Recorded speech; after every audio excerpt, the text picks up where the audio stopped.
Labing balaan nga Dios, nagapasalamat kami nining buntaga nga ikaw mo sa gihapon ang kagahapon karon og sa walay katapusan. Salamat kayo sa imong grasya nga nagadagaya sa among kinabuhi, ug salamat kayo Ginoong Dios sa walay kinutuban nga gugma nga among nabati adlaw-adlaw ug nagdalag kalig-on ug maayong pananawon sa among kinabuhi. Salamat sa imong pag-ayo, mga milagro nga among masinati adlaw-adlaw. Kini mo ay mong pag-ampo sa pangalan ni Kristo Jesus among Ginoong manluluwas. Amen ug amen. Praise God. Mayong buntag sa atong mga kaigsunan nga nagapaminaw ning atong tulumanon dinhi sa kahanginan, Worship on Air, o kini nga programa gipaluyuhan kini sa Throne of Grace Global Fellowship nihimutang sa May Gonzales Simino Building 4, Tubod Highway, Iligan City. Mga igsoon, ikaw na sa Iligan City karon o nga kabisita ka sa Iligan, ako kang imbitahon sa pakigduyog sa katawhan sa Dios diha sa pagambahan, no, pagsimba o pagdaig, pag-awit ngadto sa atong buhi nga Dios, o paminaw usab ang mga pulong sa Dios ug duyog sa mga pagampo ug pagtuo nga ang Ginoo mga kaigsunan magapanalangin kanimo. Ayaw pagpabilin diha sa imong panimalay, tindog sa imong himutangan ug unya mo adto ka sa Throne of Grace Global Fellowship. Dali lang ni tultulon mga igsoon at bang sa Price Plaza kaniadto karon Robinson na o nata sa 4th floor, the same building giabangan sa Pag-ibig Office ug sa PhilHealth.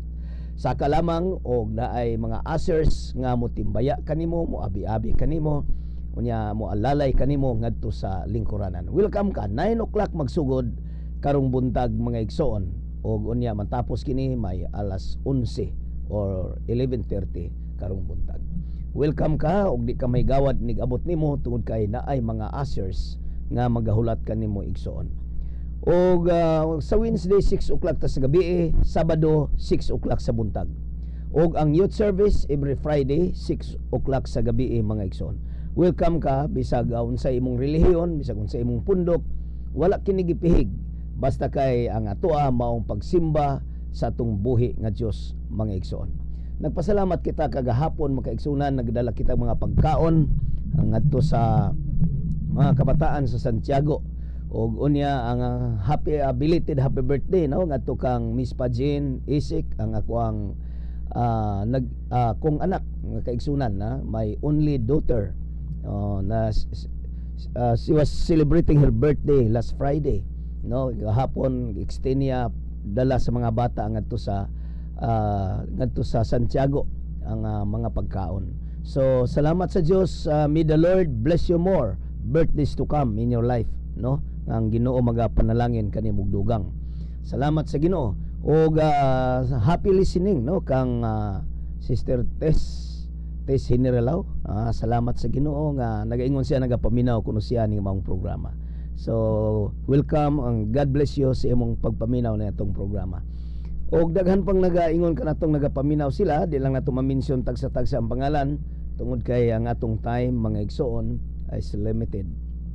Now let's go to the Word of God.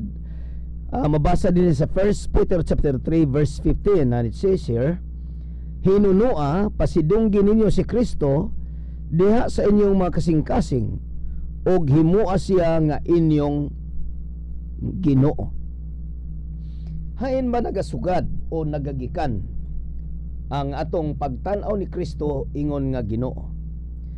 Nagaingon ri sa balang kasulatan, pasidunggi ninyo si Kristo diha sa inyong mga kasing-kasing. Sa ato pa, kung si Kristo nahimong Ginoo sa atong kinabuhi or sa atong kasing-kasing, mo padayag din mga kaigsunan ang pagkamasinugtanon nga kasing-kasing. Gitawag kini siya yielded heart. Kasing-kasing matinugyanon ngadto sa Ginoo. Kumusta man ang atong kasing-kasing nining buntaga? Aduna bay area sa atong kasing-kasing naay kasina, naay pagkasiluso, naay pagka garbuso. Kaigsunan ka na mo yung mga kinaiyag yun kasagaran sa kasing-kasing. Og dili nato na madinay, bisan pa og nagbasa ka nagbiblia, nagsimba ka, mutunga usahay ka na nga kinaiya sa atong kinabuhi. Tungod kay kana maoy gitawag og kinaiya sa unod nun, lawas nun, tawhanon. Pero sa diha nga si Kristo Jesus atong gi-welcome, we accept Jesus Christ and we allow him to sit inside, to come into our hearts. And that's the time that we extol Jesus Christ as Lord in our life. Nahimo nga Ginoo si Kristo. Pusaon sa may mga manifestations kung Ginoo si Kristo Jesus atong kinabuhi. Ang unang diha mga igsunan nga masinugtano na ta, musugot na ta sa iyang mga pulong.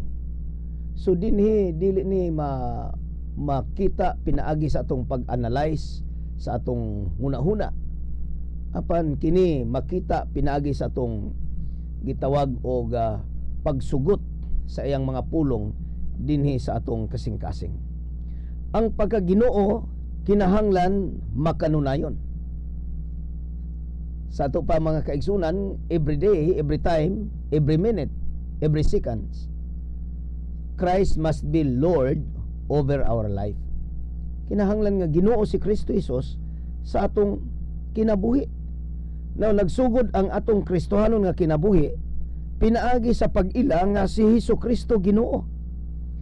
Magpadayon kita pag kinabuhi ilalom sa iyang kabubuton hangtod sa tibok natong kinabuhi. Ang pag-ilangas sa pagkaginoo ni Hesus dili sa makausa lang nga kasinatian, kundili adlaw-adlaw kinahanglan makanunayon ang pagpalalom sa atong relasyon kaniya. Sa magkalalom ang atong pag-ila kaniya, musamot kita ka masinugtanon kaniya. Mga kaigsunan, kanang pagkamasinugtanon tungod kay naka-establish kita og intimate relationship with Him. So mo kini ang dako nga isyu, the heart issue. Ang atong kasing-kasing kinsa bay Ginoo sa atong kasing-kasing, ang ato bang business, ang ato bang mga butang nga atong nakuptan, nagakontrolar ba sa atong kinabuhi kanang mga butanga? Ang ato bang mga salapi, ang ato bang mga trabaho nga mas dako og influensya or nagkontrolar sa atong tibok nga kinabuhi. Mga kaigsunan, himuon na to nga si Kristo Jesus ang atong Ginoo. Siya mo'y atong sugton labaw sa tanang mga butang.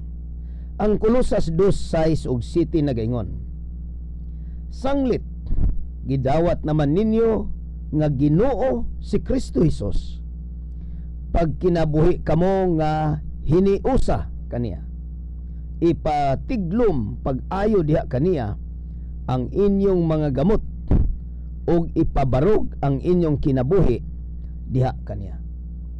Praise the Lord. Lalaygon ang Ginoo.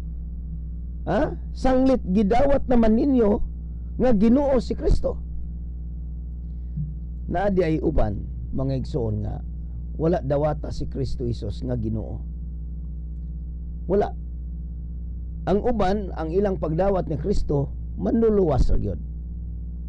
Nganuman gustong maluwas gikan sa balatian, gustong maluwas gikan sa problema, gustong maluwas gikan sa suliran sa kinabuhi, gikan sa influensya, sa drugs, o gusto siyang ma-deliver. Doon ay giinteresan niya nga mga butang, no? Muna nga gusto siyang maluwas gikan na ng tanan. So ang atong pagtan-aw ni Kristo Jesus manluluwas ug dili ka na mali, dili ka na sayop mga kaigsuunan. Pero ang gusto sa Dios nga atong dawaton ang pagkaginoo. Nganuman kay doon na say dako nga pagbulutan. Jesus Christ wants to take control over our thoughts. Ang atong una-huna ba? Over our emotion. Kaning atong pagbati sa kasing-kasing. Gusto gyud si Ginoong Hesus nga mahimong Ginoo niya na mga igsoon. Busaon sa may advice ni Apostle Paul sa Church of Colossians. Mingon siya, pag kinabuhi kamo nga hiniusa kaniya. Kanang magkinabuhi importante kaayo, hiniusa. mga kaigsunan, kung ang asawa kuyog kanunay sa bana, ang bana di gyud makaingon nga iyang budhian ang iyang asawa. Kung ang bana sab kanunay kauban sa asawa, moingon siya di pwedeng budhian ako ang akong asawa. Nganuman tungod kay kauban ng kinabuhi kauban kaniya. Musab na sa atong Ginoong Hesus, kung hiniusa na ang atong kinabuhi nga magkinabuhi kita kaniya, dili kita maghimo og dautan tungod kay nahiusa na si Kristo sa atong kinabuhi. Nagpuyo na siya sa atong kinabuhi. Maunang nagpasalamat kita matod pa sa balaang kasulatan, my life is hidden in Christ. And now the declaration of Apostle Paul is, God is my life. Once Jesus Christ take control over our life, mo na gitawag nga si Kristo Jesus atong gidawat. Ug unya nagkontrolar kanato kay Ginoo man siya. And then the conclusion is, God is my life. Ang Dios na mo'y nahimo natong kinabuhi. Unsa man ning gitawag og nahiusa nga kinabuhi? Magkaigsunan, kung imong tanawon bitaw ng baga nga kanang puthaw nga isugban nimo sa baga, unsa may mahitabo sa puthaw kung imo kaning dubduban og maayo kalayo isugba sa baga? Ang puthaw dili na makita. Ang imong makita baga na lang. Nganuman tungod kay ang baga nisulod sa puthaw ug ang puthaw nisulod sa baga. Laktod nga pagkasulti, nahiusa sila. Nahiusa. Busa ang puthaw, tanaw nimo baga, ug ang baga wala mawala sa mununa nga kana puthaw. Tungod kay nahiusa. Mausab kana mga mahitabo mga igsoon sa tawo nga nahiusa diha ni Kristo. Mituhop si Kristo sa iyang kinabuhi. O kini mo'y pinaka good news, pinaka maayong balita nga si Jesus nituhop dinhi sa atong kinabuhi. Busa unsa may giingon ni Apostol Paul, ipatidlom pag-ayo diha kaninyo diha kaniya ang inyong mga gamot ug ipabarog ang inyong kinabuhi diha kaniya. Mga kaigsuunan, ipagamot ang atong kinabuhi diha ni Kristo. Og nagatuo ako nga kini mo ipinakaimportante labaw sa tanang mga butang nining katapusang mga adlaw. Tungod kay ang kaaway ni gamit og bisan unsang pamaagi aron sa pagluad sa pagtuo sa mga taong nagatuo ni Kristo. Pero mga kaigsunan, ipagamot, ipatiglom ang imong pagtuo pagsalig ngadto kaniya. Niabot man ang takna sa mga pagampo. Kung ikaw dunay mga problema, suliran sa kinabuhi, ang imo lamang buhaton, higalag igsoon, tindog sa imong guniti ang radyo. Unya, piyo nga imong mata. Kung ikaw layo sa radyo, imong tuong kamot, itapion sa imong dughan. Duyog ka na ko sa pagtuog pagampo nga ang Diyos milagroso nga Diyos. Magampo kita, labing gamhanan nga Diyos, nagpasalamat kami nga ikaw mo sa gihapon ang kagahapon karon ug sa walay katapusan. Makaayo ka sa mga buta, makapalakaw ka sa mga bakol, ug makaayo ka niadtong tanan nga dunay kanser. Makaayo ka niadtong tanan nga dunay bisan unsang balatian nga nagtakboy sa ilang lawas. Nining buntaga ako misulti, ang kaayuhan mo abot kanila nga nagapaminaw ang milagro ilang masinati nining orasa. Pinaagi sa pangalan ni Kristo Jesus. Daghang salamat Ginoong Hesus nga pinaagi sa imong mga labod, naayo na kami. Kini mo'y akong pagampo ug pagpasalamat sa imong grasya gahom nga imong gipakita kanamo. Sa pangalan ni Kristo Jesus, among Ginoong manluluwas. Amen ug amen. Praise God. Higalag igsuon ini muntaga ako nagatuo nga ang Dios naay gihimo sa imong kinabuhi. Tindog sa imong namutangan ug ingna daghang salamat Ginoo sa imong pagpanalangin kanako. Sulti ako nining si manahuna giunsa ka pagpanalangin sa Dios. Isulat kini akong cellphone number pinagi sa imong text no, imo lang ipadala kanako. 0919-819-7708. Akong usbon sa akong cellphone number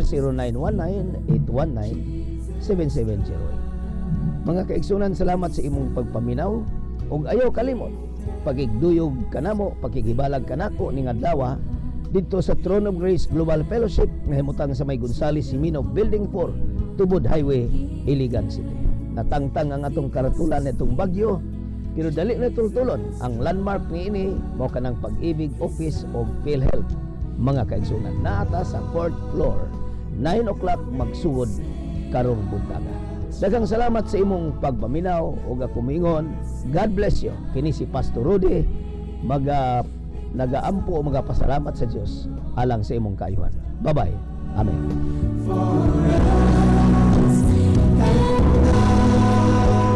Let